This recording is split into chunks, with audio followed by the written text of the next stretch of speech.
Hello everyone, welcome back to our channel English माध्यम के platform पे हम editorial based practice exercise solve कर रहे हैं फॉर एसएससी सीजीएल 2024। स्टार्ट करते हैं आज का session with thought of the day, that is just try to be better than what you were yesterday. आपको किसी और के साथ में कंपेयर नहीं करना है, किसी और के साथ में कोई रेस नहीं लगानी है।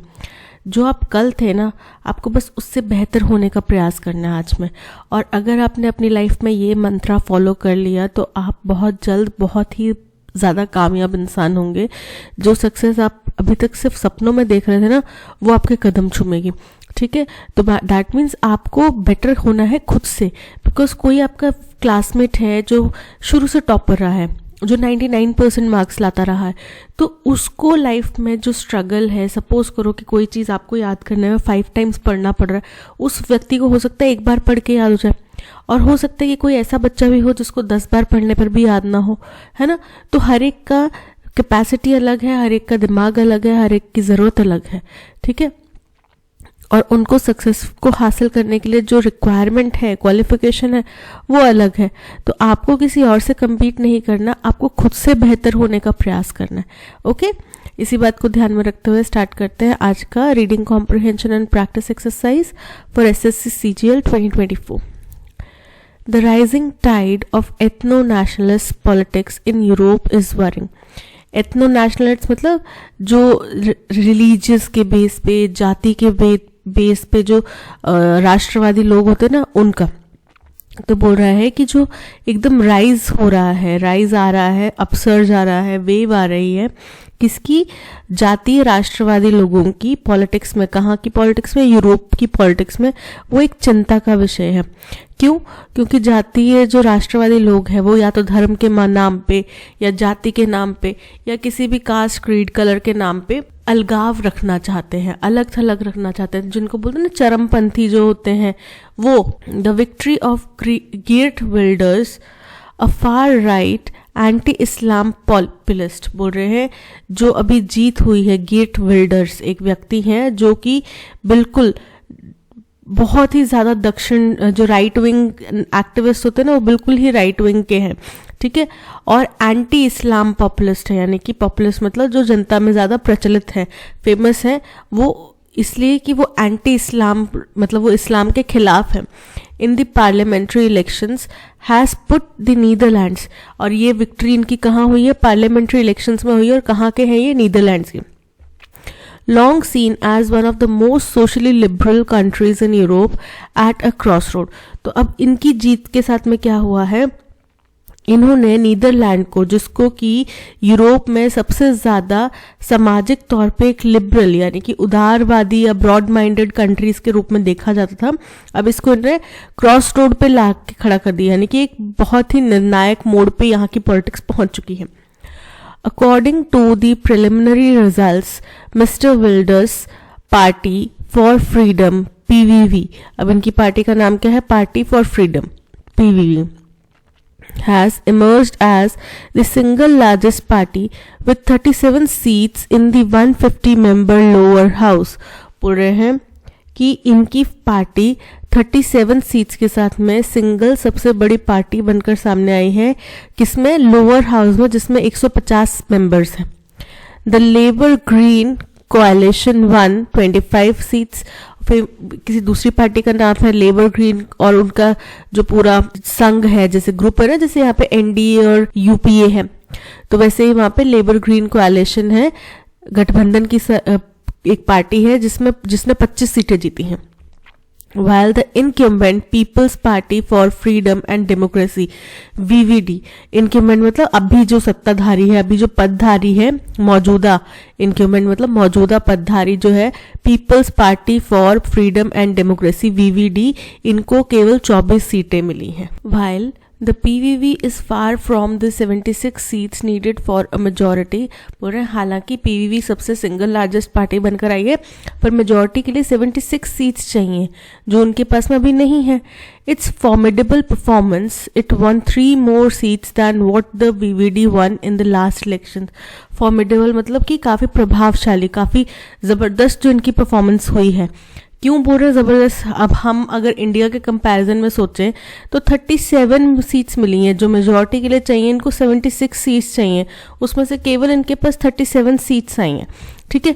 लेकिन हम इसको इंडिया के कंपैरिजन में देखें तो इतना कोई बड़ा आंकड़ा नहीं है, बट आपको पता है गठबंधन बनता है, कई बार ऐसा होता है जब गठबंधन की सरकारें सामने आई हैं। तो बोल रहे हैं कि अभी ये काफ़ी दूर है और इनकी जो इतनी फिर भी इनकी जो बहुत ही शानदार परफॉर्मेंस है। क्यों बोला जा रहा है? क्योंकि इन्होंने पिछले साल जो वीवीडी, जो अभी करंट सत्ताधारी पार्टी है, उसने जो पिछली बार जो सीट्स जीती थी उससे 3 सीट से अभी भी ज़्यादा ही हैं। Puts Mr. Wilders in a position to start coalition talks and on a potential path towards becoming the country's first far-right prime minister. तो क्योंकि इन्होंने इतनी सीट्स जीती हैं तो अब इनके इस वजह से इनके पास में एक अपॉर्चुनिटी है कि वो गठबंधन की बातचीत कर सके दूसरी पार्टीज के साथ में, ठीक है। और अब ऐसा लग रहा है कि ये जो देश है वो संभावित रूप से पहला अपना फार राइट यानी कि एक्सट्रीम राइट विंग का जो प्राइम मिनिस्टर है वो पाने वाला है। Over the years, Mr. Wilders has built an image of himself as one of the most radical far-right populists in Europe. बोल रहे साल दर साल पिछले कई सालों के अपने कार्यक्रम के दौरान या अपने जो भी उनने काम किया है उससे उन्होंने अपनी एक इमेज बना ली, एक छवि बना ली है कि वो सबसे ज़्यादा रैडिकल यानी कि कट्टरपंथी और फार राइट यानी कि एक्सट्रीम राइट विंग के पॉपुलिस्ट हैं, यानी कि लोगों में प्रचलित है पूरे यूरोप में। He has called for de Islamizing the Netherlands. उन्होंने इस बात की भी घोषणा करी है या मांग करी है कि वो नीदरलैंड्स में इस्लाम को बिल्कुल हटा देंगे, डी इस्लामिजिंग करेंगे, शटिंग डाउन मॉस्क वगैरह बंद कर देंगे, मस्जिदें बंद कर देंगे, बैनिंग द कुरान को बंद कर देंगे, and closing the borders to migrants from Muslim majority countries. और उन देशों में जहां पे मुस्लिम लोग मेजॉरिटी में है उनसे आने वाले किसी भी माइग्रेंट के लिए उनके देश के दरवाजे वो बंद कर देंगे। He made the influx of migrants a strong political issue during the campaign. Influx होता है arrival, किसी चीज का inflow आना, किसी चीज में आगमन होना। तो बोल रहे हैं कि उन्होंने माइग्रेंट्स का नीदरलैंड्स में आना और यहाँ पे रहना जो है इसको एक स्ट्रॉन्ग पॉलिटिकल इशू बनाया है अपने कैंपेन के दौरान में। आपको याद होगा जब ट्रंप का फर्स्ट टाइम का कैंपेन प्रोसेस चल रहा था तो उन्होंने भी मैक्सिकन लोगों के लिए यही कैंपेन चलाया था कि बहुत सारे इमिग्रेंट्स आ गए हैं। फिर उसके बाद में उन्होंने H1B1 जो वीज़ा पॉलिसी है उनको भी और ज़्यादा स्ट्रिक्ट कर दिया, जिसके तहत क्या होता है कि अगर सपोज करो मेरे हस्बैंड यूएस में काम कर रहे हैं तो मैं एज हिज स्पाउस मेरे को जाना पहले इजी था, लेकिन उनने फिर वो वीज़ा नॉर्म्स कुछ हार्ड कर दिए। तो अब हस्बैंड के एक स्पाउस के हस्बैंड या वाइफ कोई भी अगर बाहर काम कर रहा है, उनकी कंट्री में काम कर रहा है, दूसरे का आना इतना इजी नहीं रह गया ट्रंप के कार्यकाल के दौरान में, ठीक है। तो वो भी क्यों? क्योंकि देखो इस टाइम पे हर एक देश की जो स्थिति है वो यही है कि पॉपुलेशन बहुत ज़्यादा है, जॉब्स इतनी ज़्यादा है नहीं उनके पास में, और माइग्रेंट वर्कर्स कम पैसे पे भी काम करके देने को तैयार है, राइट। तो ऐसे में हमारे देश के लोगों को, क्योंकि हमारे पास जॉब्स नहीं है तो हमने डाइवर्ट करना उनको, देखो वो लोग यहाँ पर आए इसलिए आपको जॉब नहीं मिल रही, वो लोग यहाँ पर आए इसलिए आपको जॉब नहीं मिल रही, वो आपकी जॉब्स खा जा रहा है। तो ये पॉलिटिक्स हर देश में लगभग हर देश में खेली जा रही है, जिसकी वजह से माइग्रेंट वर्कर्स को हर देश से निकालने की बात की जा रही है, ठीक है। कोई ना कोई एक आधा ऐसा बंदा उठ खड़ा होता है, व्यक्ति ऐसा आ जाता है जो बोलता है नहीं जी ये माइग्रेंट वर्कर्स जो हैं यही है सारे फसाद की जड़, बाकी हमारे देश के लोग तो बड़े सीधे साधे हैं और हमारे देश के लोग अगर यहाँ पे रहेंगे तो इतनी समस्या नहीं होगी, तो हम माइग्रेंट वर्कर्स को यहाँ पे नहीं आने देंगे, ठीक है।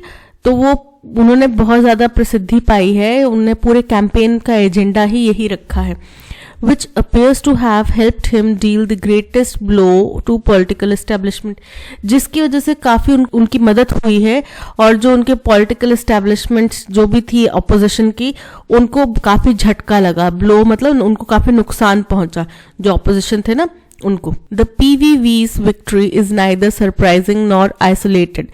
बोल रहे हैं ये जो PVV पार्टी है इसकी जो जीत है ये कोई चौंकाने वाली बात नहीं है।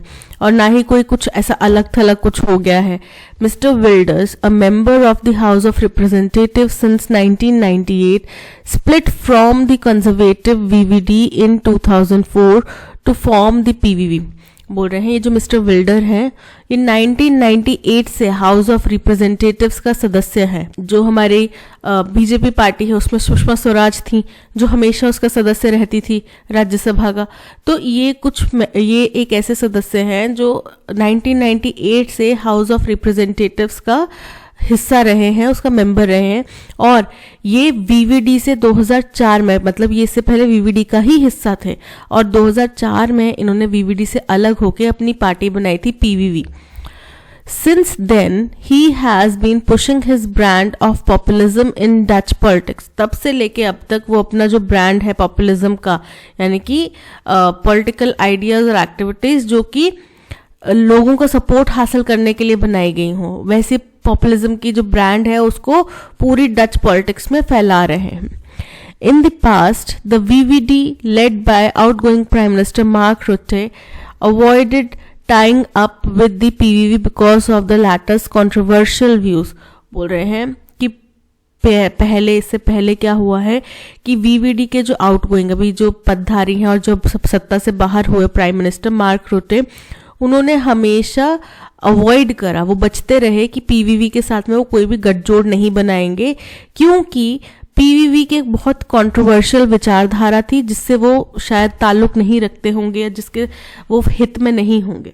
But by grabbing the highest number of seats in the house, the PVV has now placed itself at the center of Dutch politics.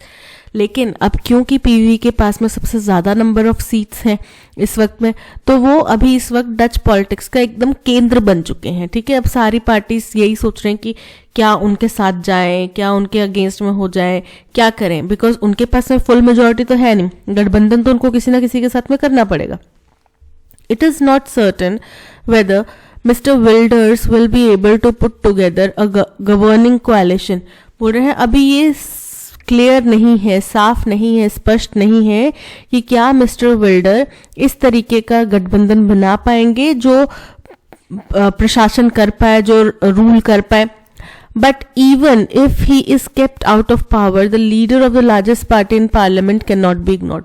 लेकिन बोलते हैं कि अगर मान लो कि सारी पार्टीज ने मिलके उनके अगेंस्ट में चले गए, इंडिया गठ बना लिया एक वहां पे, और सारी पार्टीज के मिलके 76 हो गए वोट्स और वो ऑपोजिशन में आ गए, तो भी वो ऑपोजिशन की सबसे बड़ी पार्टी रहेंगे।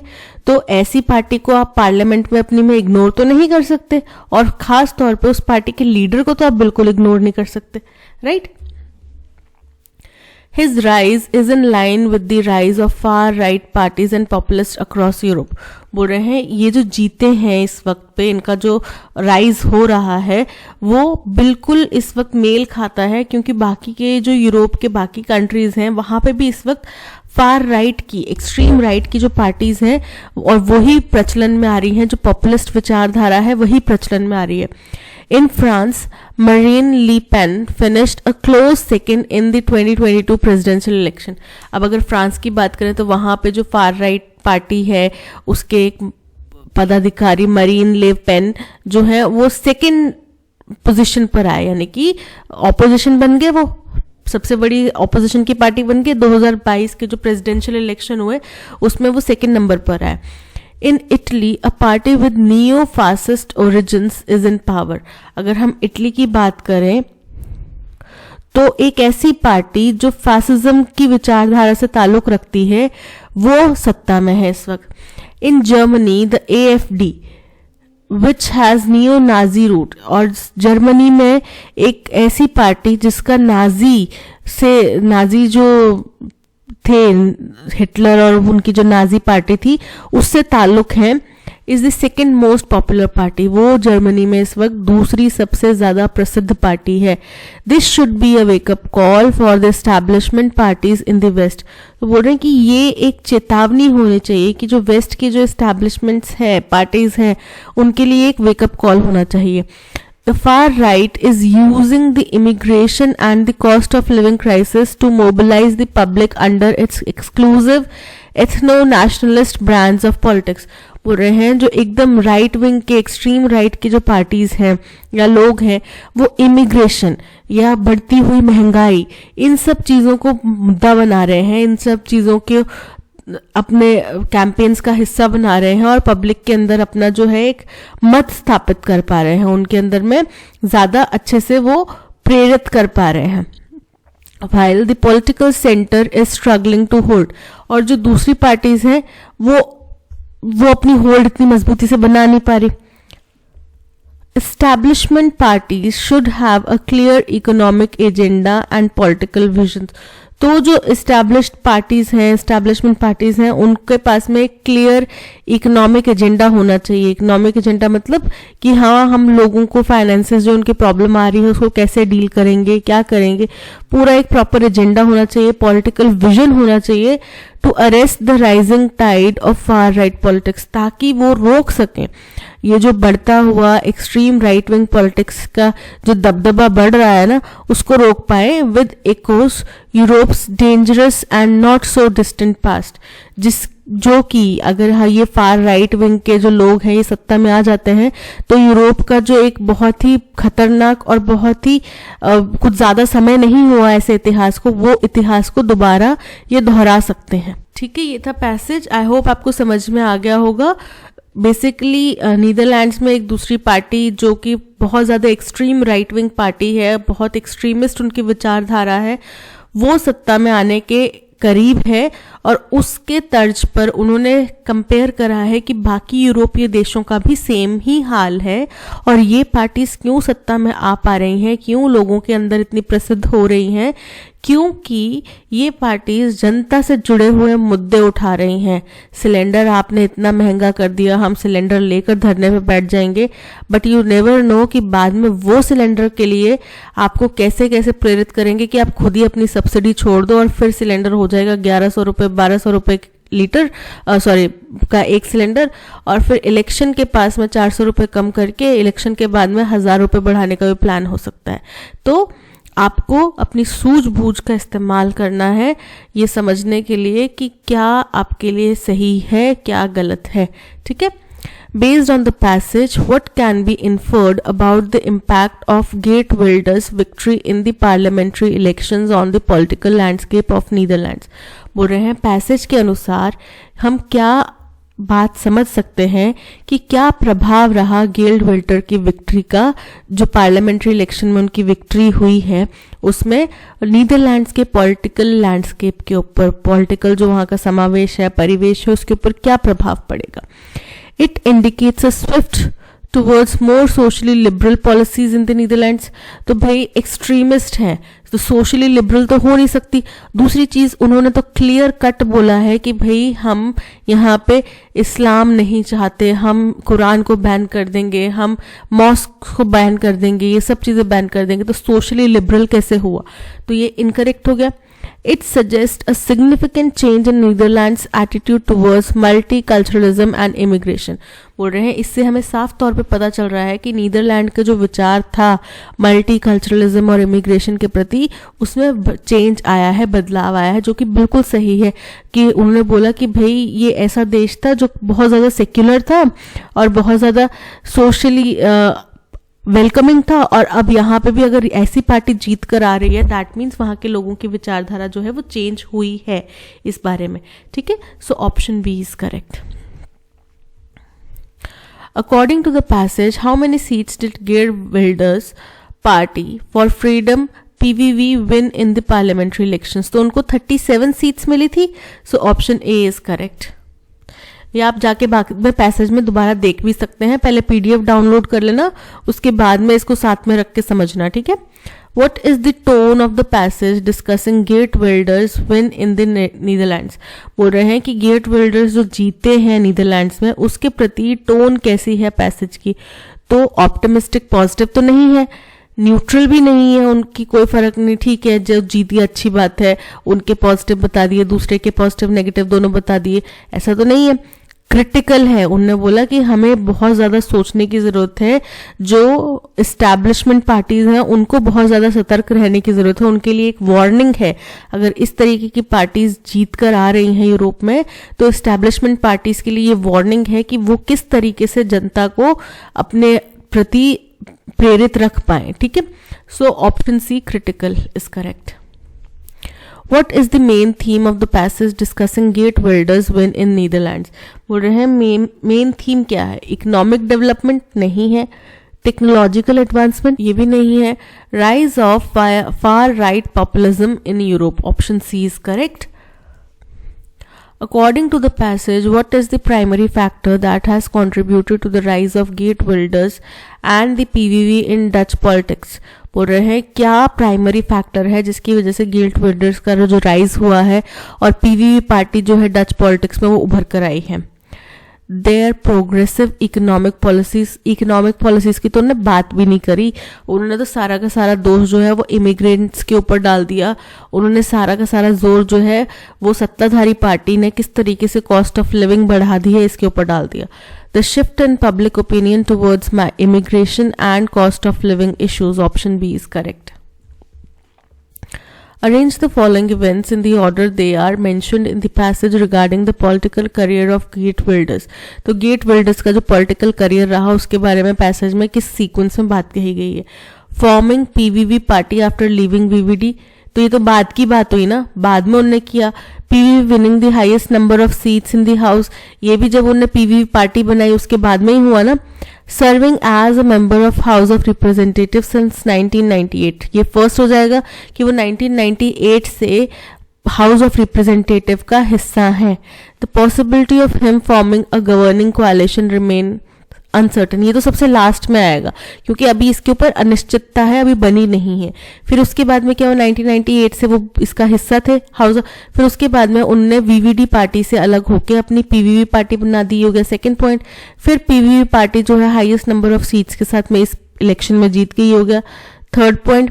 और फाइनल पॉइंट हो गया हमारा फोर्थ पॉइंट, जो बोलता है कि भाई अभी उनकी अनसर्टेन है, अभी किसके साथ में कोalition बनाएंगे, अपनी सरकार बना पाएंगे कि नहीं बना पाएंगे, इसमें अभी अनिश्चितता बनी हुई है।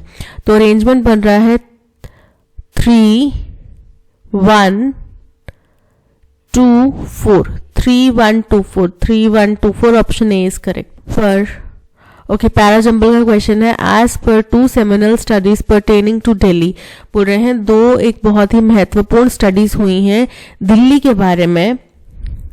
The urban emission 2015 and the TERI study 2018, क्या क्या नाम है इन स्टडीज के?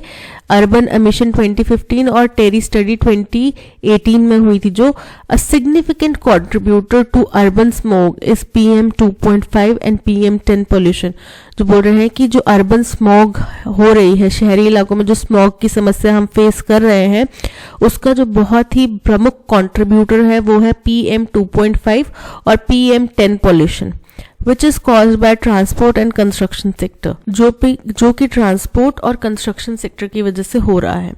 The air quality index AQI in many Indian cities has entered the red zone several days this year, बोल रहे हैं जो इंडिया के कई सारे शहरों में जो एयर क्वालिटी इंडेक्स है वो रेड जोन में, पिछले इस साल जो ये करंट ईयर है इसमें कई दिनों में एयर क्वालिटी इंडेक्स जो है वो रेड जोन में चला गया था। और कई सारे, एक शहर की बात नहीं, बहुत सारे शहरों की बात है। ठीक है, it is clear that mitigation strategies have to be prioritize, बोल रहे हैं ये साफ है, स्पष्ट है कि इसको रोकथाम की जो स्ट्रैटेजीज हैं वो सबसे प्रमुख रखनी चाहिए। Millions of people have to face serious health hazards due to recurring increase in air pollution, बोल रहे हैं ये जो बार बार एयर पोल्यूशन में बढ़ावा हो रहा है तो इसकी वजह से मिलियन ऑफ पीपल जो हैं, बहुत सारे लोग जो हैं उनको हेल्थ हैजार्ड्स फेस करने पड़ रहे हैं। अब देखो, फर्स्ट हमारा स्टेटमेंट होगा क्यू स्टेटमेंट, क्योंकि यहाँ पे एक जेनरिक स्टेटमेंट बताया गया जिससे हमें समझ में आ गया कि हम एयर क्वालिटी इंडेक्स और इंडिया के शहरों के बारे में बात कर रहे हैं कि कैसे वो बढ़ रहा है। ठीक है, तो क्यू फर्स्ट स्टेटमेंट है हमारा बी में, और सी में। अब देखो ऑप्शन ए और डी में आर स्टेटमेंट है जो कि कहता है it is clear that mitigation strategies to be prioritize. पर किस चीज के लिए मिटिगेशन स्ट्रैटेजीज की बात कर रहे हैं? तो हमें फर्स्ट स्टेटमेंट आर स्टेटमेंट से क्लैरिटी नहीं मिल रही।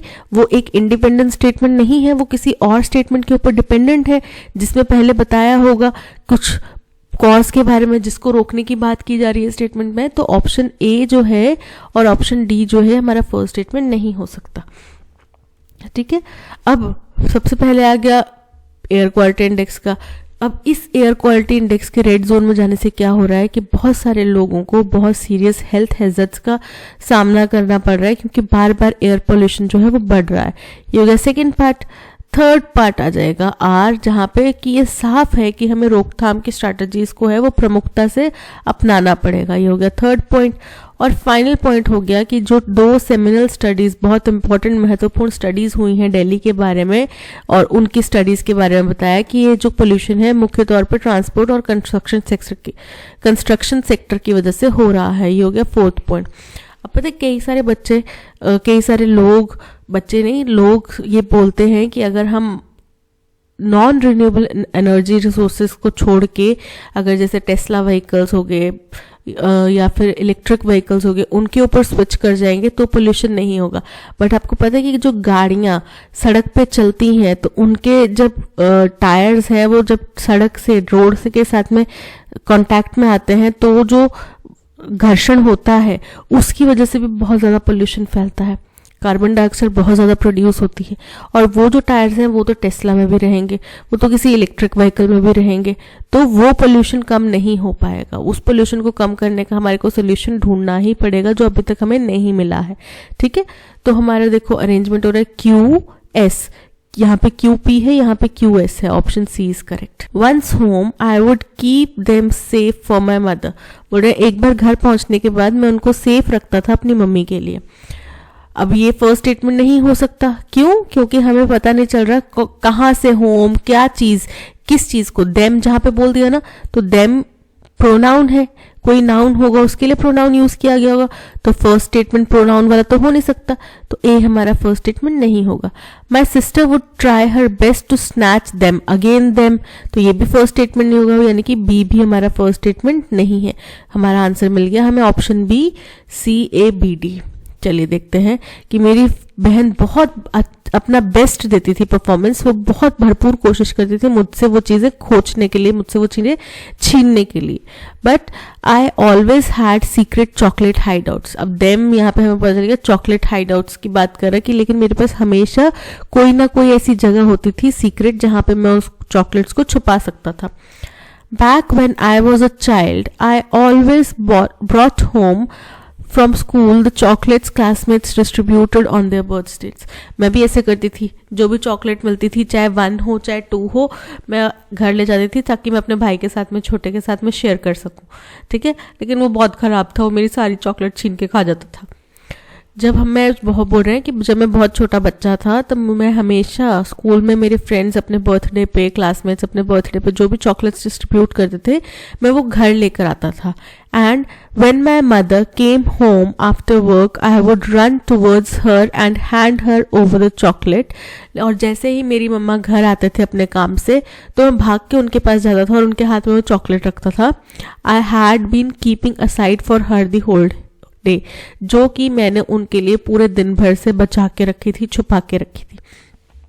अब देखो फर्स्ट स्टेटमेंट आ गया कि जब मैं छोटा था, मतलब वो अपने बचपन की याद कर रहे हैं कोई बात। ठीक है, तो ये हमारा हो गया फर्स्ट स्टेटमेंट। अब इसके बाद में क्या हुआ, जब वो घर आते थे फिर क्या करते थे, once home I would keep them safe for my mother, ये हो गया सेकेंड पॉइंट।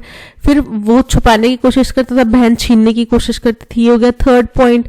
और फाइनल पॉइंट हो गया कि जो मेरी मम्मा जब घर आते थे तो मैं उनको वो दे देता था। ठीक है, तो ये हो गया फाइनल फोर्थ पॉइंट। तो अरेंजमेंट बन रहा है CABD, option B is correct. One word substitute करना है, अ लवर ऑफ मैनकाइंड। एक ऐसा व्यक्ति जो इंसानियत से बहुत प्यार करता है उसको बोला जाता है फिलैंथ्रोपिस्ट। क्या बोला जाता है? Philanthropist.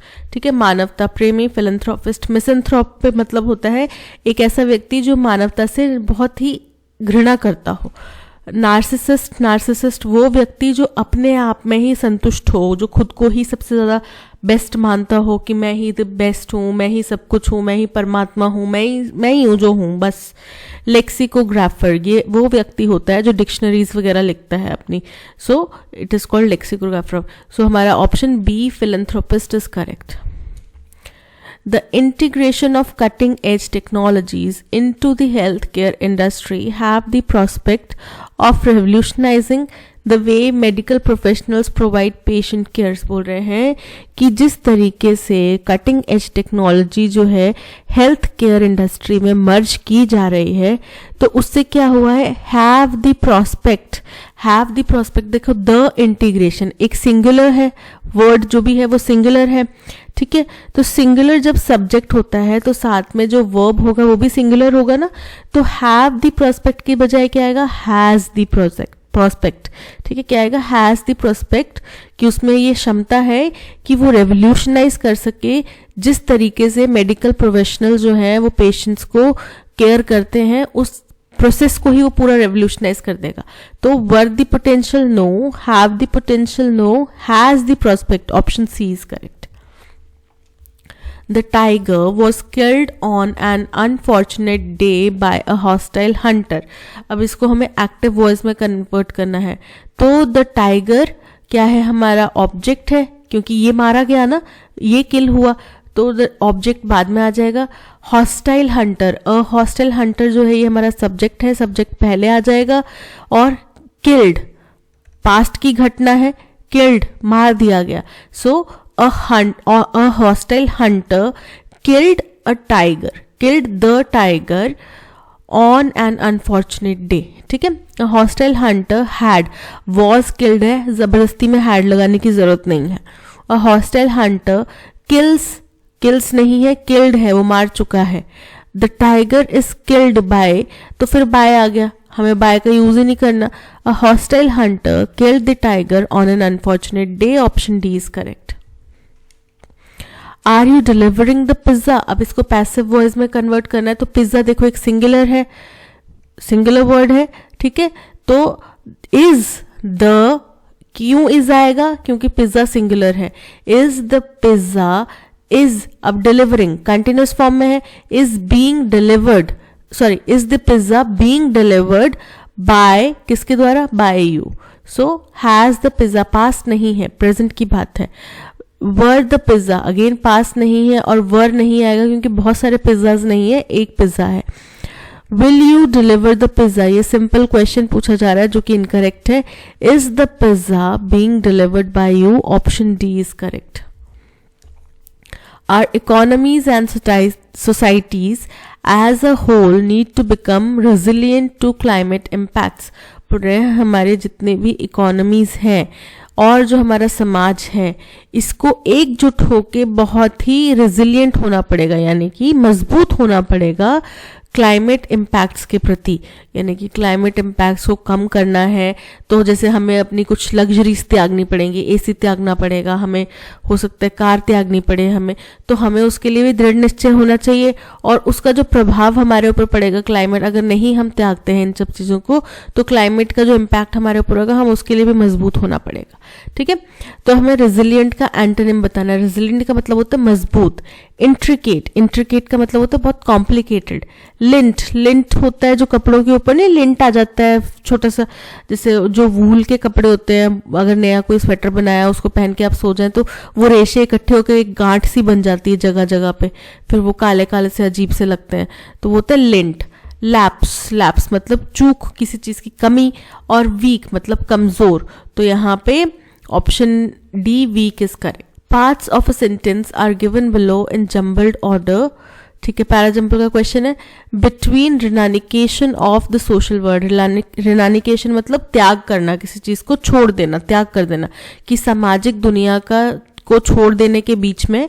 The first point two note, पहला पॉइंट है जो नोट करने योग्य। एंड एस्थेटिसिज्म मतलब होता है कि आप अपने कुछ लग्जरी चीज़ों को, या फिर कुछ, किसी भी चीज़ का लग्जरी नहीं हो सकता, किसी भी चीज़ के प्रति जो एक होता है ना अति, उसको त्यागना। जैसे कि कुछ लोगों को फोन का एडिक्शन हो जाता है, अब हम बोलते हैं कि वो कोई पर्टिकुलर व्यक्ति है जो शराब पीता है, वो नशे का एडिक्ट है, बट अगर आप किसी भी चीज़ की अति करते हैं तो वो आप उस चीज़ के प्रति एडिक्टेड ही है। आपको चाय की लत है, आपको पान खाने की लत है, आपको न्यूज़ देखने की लत है, किसी भी चीज़ की लत है, तो उसके प्रति जो है, किसी भी चीज़ की जो अति है उसके प्रति जो है त्याग को बोला जाता है, डिसिप्लिन को बोला जाता है एसेटिसिज्म। ठीक है, तो बोल रहे हैं कि बिटवीन रिनानिकेशन यानी कि सामाजिक दुनिया का त्याग and the first point two note and asceticism is the intimate link, जो एक बहुत ही इंटीमेट, बहुत ही इंपॉर्टेंट, बहुत ही प्रोमिनेंट लिंक है, कनेक्शन है। अब किसके बीच में कनेक्शन है? ठीक है, तो हमें ये देखना है कि जो पहला पॉइंट है नोट करने योग्य, is the intimate link between renunciation of the social world and asceticism. ठीक है, समझ में आ गया? 3 और 4। सो हमारा अरेंजमेंट बन रहा है B D A C, B D A C, option B is correct. Deterioration, deterioration मतलब किसी चीज की स्थिति खराब होना। ठीक है, डिके होना, कम हो जाना। रेट्रोग्रेशन, रेट्रोग्रेशन का मतलब भी होता है किसी चीज की स्थिति खराब होना। ठीक है, डेमोन्स्ट्रेशन, डेमोन्स्ट्रेशन मतलब किसी चीज का प्रदर्शन करना। मैलफंक्शन मतलब किसी चीज का खराब हो जाना। खराब होना यानी कि ये डिटीरियोरेशन वाला खराब होना नहीं है, जैसे मेरा लैपटॉप है वो काम नहीं कर रहा, वो खराब हो गया, तो वो क्या कर रहा है? मैलफंक्शन कर। रेमिफिकेशन, रेमिफिकेशन का मतलब होता है किसी चीज का आउटकम, किसी चीज का रिजल्ट, तो यहाँ पे option A retrogression is correct. The fact that all members of the family were exposed, बोल रहे ये जो तथ्य है कि सारे मेंबर्स जो थे फैमिली के वो एक्सपोज हो गए। The waste of human resources and, जो इंसानी जो ह्यूमन जो रिसोर्सेज है उनका वेस्टेज हुआ। And to each other's capricious minds had a debasing effect, कि एक दूसरे के मनमौजी, कैप्रिशियस मतलब मनमौजी माइंड्स हैं, उनके लिए हैज डिबेसिंग इफेक्ट्स, इसके बहुत ही विनाशकारी प्रभाव हैं। On the vitality of society as a whole, कि समाज की जो जीवन शक्ति है उसके ऊपर पूरे तरीके से इसका क्या प्रभाव पड़ेगा। तो कि अब ये स्टार्ट कहाँ से होगा? The waste of human resources and, किस चीज का, दूसरा किस चीज का waste, and the fact that all members of family were exposed to each other's capricious minds had a debasing effect on the vitality of society as a whole. तो B हमारा first point है, A second point है, C third point है और D जो है वो fourth point है।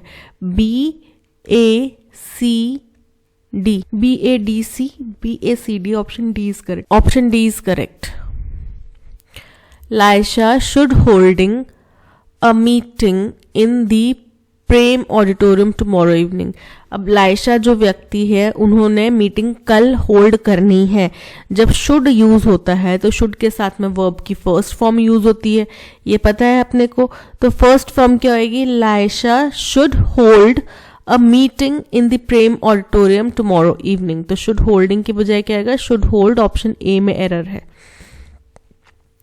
The government is planning a new policy to help the immigrants coming from the neighboring country. बोल रहे सरकार नई पॉलिसीज सोच रही है, प्लान कर रही है, जिसके तहत जो इमिग्रेंट्स हैं जो दूसरे नेबरिंग कंट्रीज से आएंगे उनको सहायता मिल सके। ठीक है, तो इमिग्रेंट्स का मतलब क्या होता है? वो व्यक्ति जो अपना देश छोड़ के दूसरे देश में सेटल होने जा रहा है। Someone who leaves one country to settle in another. Option A is correct. On the flight, I was in the company of an extremely chivalrous man. Chivalrous का मतलब होता है बहुत ही ज्यादा शूरवीर, बहुत ही ज्यादा ऑनरेबल, बहुत ही ज्यादा रिस्पेक्टफुल, गैलेंट। एंटोनिम बताना है नोबल। नोबल मतलब होता है महान। डिग्रेडेड मतलब घटिया, बहुत ही डिसऑनर्ड, बहुत ही बेकार इंसान, बोलते ना बहुत ही घटिया इंसान है। सो ऑप्शन बी इसका एंटोनिम है वर्चुअस। वर्चुअस मतलब धार्मिक, और कर्टियस मतलब बहुत ही शिष्ट, बहुत respectful. So option be degraded is correct. Objection word का हमें सिनोनिम बताना है। ऑब्जेक्शन का मतलब किसी चीज में आपत्ति दिखाना, डिसएग्रीमेंट दिखाना। मौन का मतलब होता है शिकायत करना। डिसअप्रूवल मतलब डिसएग्रीमेंट।